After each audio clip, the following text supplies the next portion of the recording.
우리의 시민권은 하늘에 있습니다. 빌립보서 3장 20절 말씀.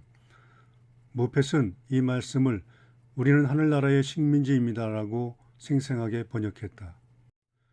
흩어진 유대 기독교인들은 날마다 회당에 모이는 삶을 통해서 하나님의 이름을 부르고 그분의 이야기를 나누었다.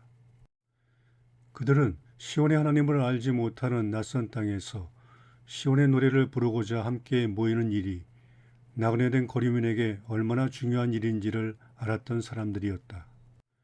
공동 저자인 우리가 말하는 식민지는 다른 문화 한가운데 세워진 문화의 섬이며 교두보이며 전초기지이다. 나그네 된 거류민의 고유한 언어와 생활 양식을 정성을 다해 꽃피우고 살찌우는 자리다.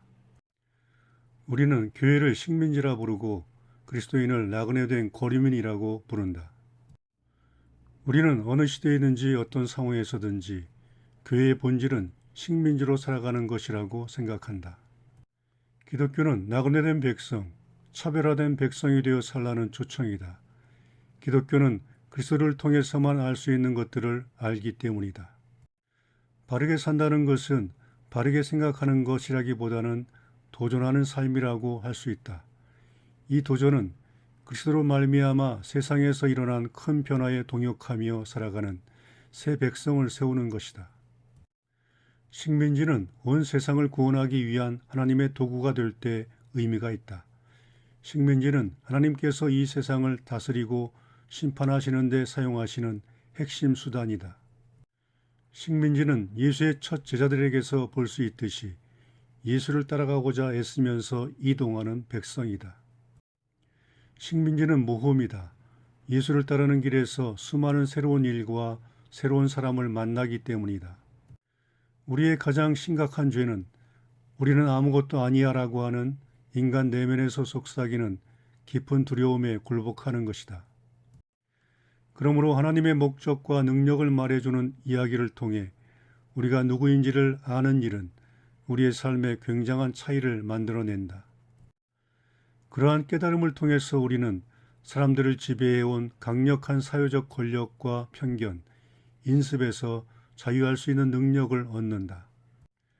우리의 적들이나 우리가 속한 사회, 우리의 과거가 우리를 규정지을 수 없으며 우리 존재의 의미도 결정지을 수 없다.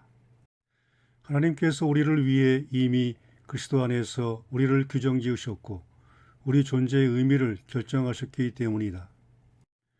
예수님의 제자들은 주님께서 그들을 홀로 버려두지 않으신다는 사실을 알았기 때문에 소망과 기쁨으로 앞으로 나아갔다.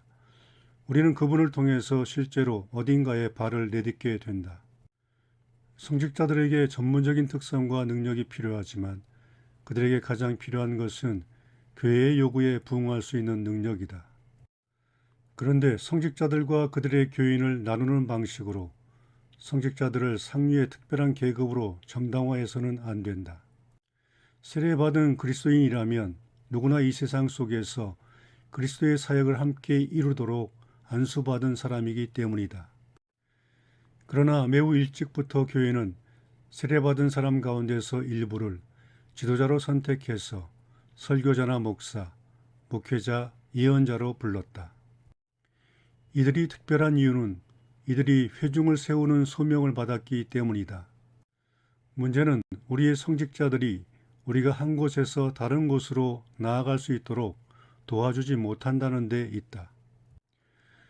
우리의 성직자들이 우리가 현재 어디에 있으며 어디로 가야 하는지 알고 있는지, 그래서 그들 스스로 해야 할 일이 무엇인지 확실히 알고 있는지 우리로서는 자신 있게 말할 수 없다. 사역자나 목회자가 된다는 것은 단순히 사람들을 돕는 직업을 갖는 것이 아니다. 사역자는 예수의 이름으로 사람들을 돕도록 부르심을 받았다. 그런데 여기에 오해가 있다. 사실 사역자는 사람을 도우라고 부름을 받은 것이 아니다. 사역자는 예수를 따르도록 부름을 받은 것이며 예수가 봉사하는 모습을 보면서 우리가 누구인지 그리고 우리가 어떻게 도움을 주고 도움을 받아야 하는지를 배운다. 목회는 교인들이 복음의 빛을 따라 살도록 돕는 일이다. 그런데 평신도들은 자기들의 수준에 맞는 설교자를 갖게 되는 것 같다. 만일 평신도들이 자신들이 맡은 사역을 신중하게 여기지 않거나 이 세상에서 신실한 삶을 살아가는 데 필요한 질문을 지속적으로 하지 않는다면 어떻게 될까? 하나님의 이야기를 완전히 잃어버린 목회자를 얻게 될 것이다. 나아가 교회는 판에 박히고 교회와 상관없이 누구나 이미 알고 있는 사실을 되풀이하는 장소가 되어버릴 것이다. 그렇게 되면 십자가가 아니라 극심한 권태로 말미암아 죽음을 맞이하게 될 것이다. 목회자는 진리를 따라 살 수 있게 해주는 공동체를 세워야 한다.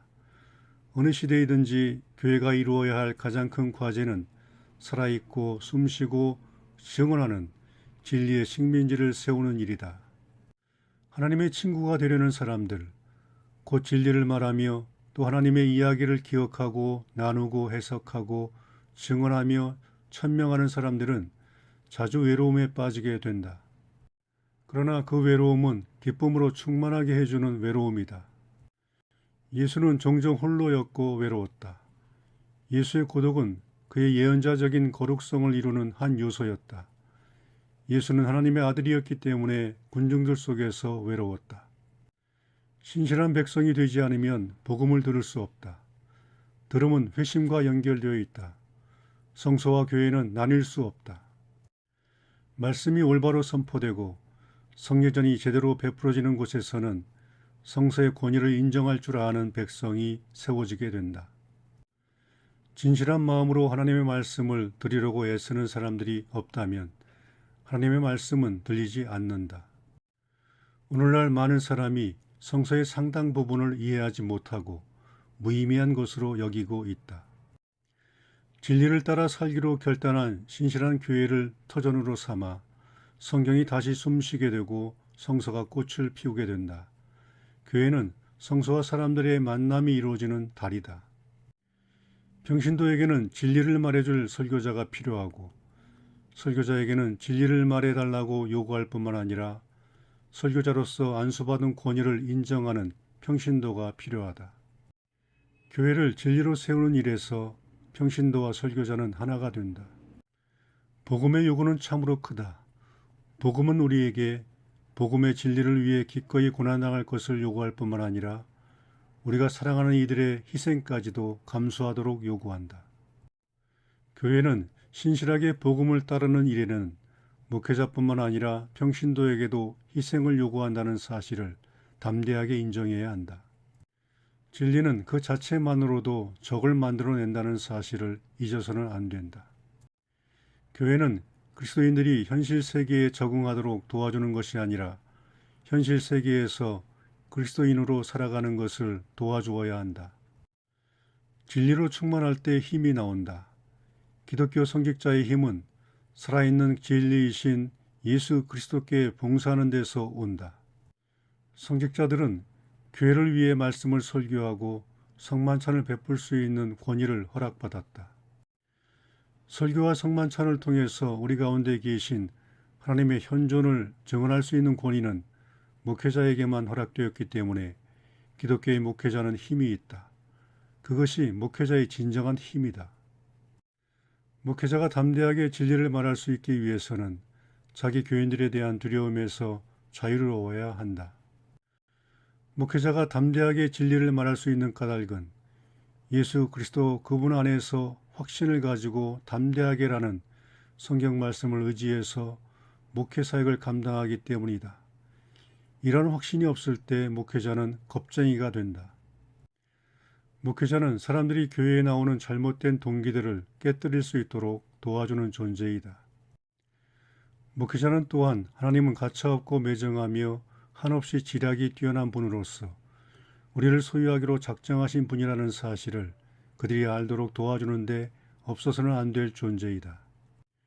교회란 자신의 죄를 인정하고 하나님의 용서를 받으며 그로 인해 사랑 안에서 진리를 말할 수 있게 된 사람들을 통해 실현되는 것이다. 주일 예배는 우리에게 능력의 출처가 무엇이며 세상을 괴롭히는 문제에 대한 우리의 해결책의 독특한 본질이 어떤 것인지를 가장 명백하고 교회다운 방식으로 확인시켜주는 통로가 된다.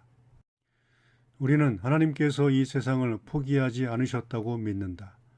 그런 까닭에 목회자들의 용기와 그들의 회중이 잠재적으로 가지고 있는 진실함에 대해서도 변함없이 신뢰를 보낸다.